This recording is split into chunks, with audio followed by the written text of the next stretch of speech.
How's it going, everybody? Welcome to We Do Tech. Now, today I thought I would tell you guys a little story about a wee little lad that had a really ginger beard, some really hairy arms, chest, legs, and yeah, he really loved playing games. And this story is going to be about the first gaming keyboard he ever bought. Now, as you guys probably didn't realize, the wee little lad is me. And yeah, I just want to tell you guys the first ever gaming keyboard that I bought, because a lot of you guys usually do ask me what peripherals or what keyboard, mouse, headset, whatever I use, and it hasn't really changed over the years a lot. So, but I recently got my first gaming keyboard back from my parents. I just luckily discovered it there, or my mom did, so shout out to my mom. And I really wanted to just show you guys the keyboard and explain why I love the thing so much, and it's still one of my favorite gaming keyboards, even though I don't really use it anymore because it's 11 years old. So yeah, the keyboard I'm talking about is the Idea Zone Z-Board Merc 1. I believe it's a Merc 1. Now, this is my first ever gaming keyboard that I bought more than 11 years back. So I actually bought this keyboard at Rage, which is our computer gaming convention here, and it was my first time that actually I went there, 2007 or 6. I can't really remember, but it was the first time I actually went there, and I saw this keyboard and I knew I had to have it. Back then also I just probably got my own computer, so needed a keyboard because I was just using the standard ones you got with the computers. So, needed a gaming keyboard, and luckily, along with this one, I got a headset, a mouse, and then also a mouse pad, which was really awesome.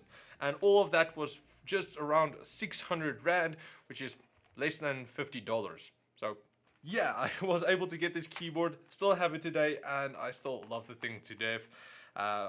Again, I'm not really going to use it, but I still love it. Now, this keyboard doesn't have anything really too fancy. There's no lighting on the keyboard, no RGB, which is sad. I would have liked that, but it was kind of before its time. There's also no USB pass-through or anything. But what it does have is some really nice shortcuts, like to my computer, Alt F4, copy-paste, and all of that, which instead of you pressing 2 keys at a time, you could just press 1, which is, yes, life-changing. But what really makes this keyboard stand out, and you guys can see it, it has a gamepad on the left side, which is really awesome. Now, this is a total gimmick. You get the Razer, Targus, I don't really remember the names, but you do get some other ones, some gamepads as well that you can buy separately.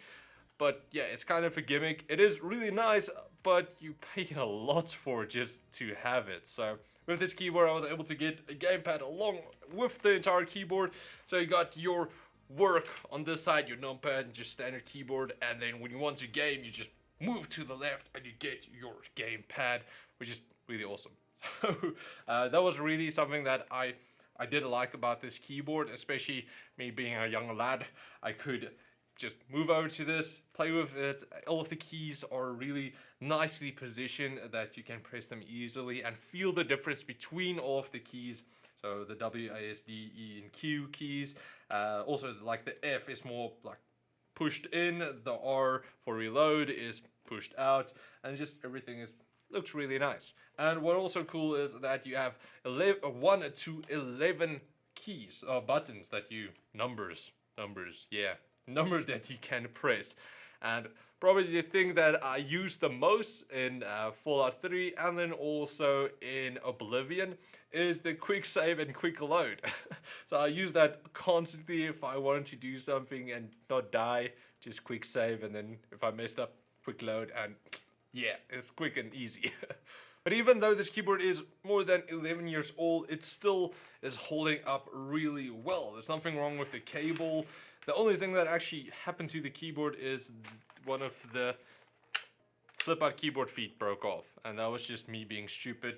And yeah, I could probably have fixed it if I really wanted to, but I lost the flip-out foot, so that's unfortunate. But everything else still works, and yeah, I really took care of my keyboard, and that just kind of shows if you do take care of the stuff and not smash it with your face if you die then, or cause of lag, then your keyboards usually can last a really long time. But just some more information about like Z-Board or Idea Zone and all of that was actually a company that was bought out by SteelSeries. And that's probably why SteelSeries makes such a good keyboard and mice, because the other company produced this one.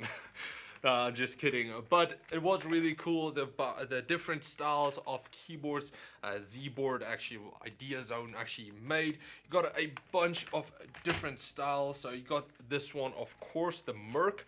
But you also got one that was like kind of just a base keyboard, but you could take out the keys, not like this, the switches. You could take out entire sections of the keyboard and then buy dedicated key sets that was made like for the specific games. You got StarCraft 2, Doom, you get Age of Empires 3, you got what else? Call of Duty 2, and then also Battlefield 2. So that was really cool. All of the keys were specifically designed for that like game. So you got different styles and all of that. All of the key placements were different, and it was cool at the time. I don't think it will really work nowadays anymore, but it was cool literally at that time. You could just still use the base keyboard, pop out the keys, all of the keys really, and then put in the new ones, and you got an entirely new keyboard.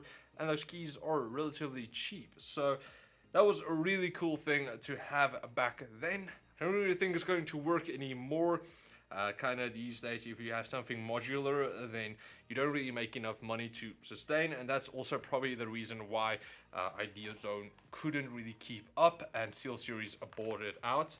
But yeah, that was just kind of my keyboard, my first keyboard that I ever bought, and I still have the thing, and it's still going strong. Don't think I would ever really sell it, because nowadays these things do cost a pretty penny. I think it's probably like a collector's item, not completely, but a lot of people, if they want to buy it, then they really want to buy it, so they will pay a bit more.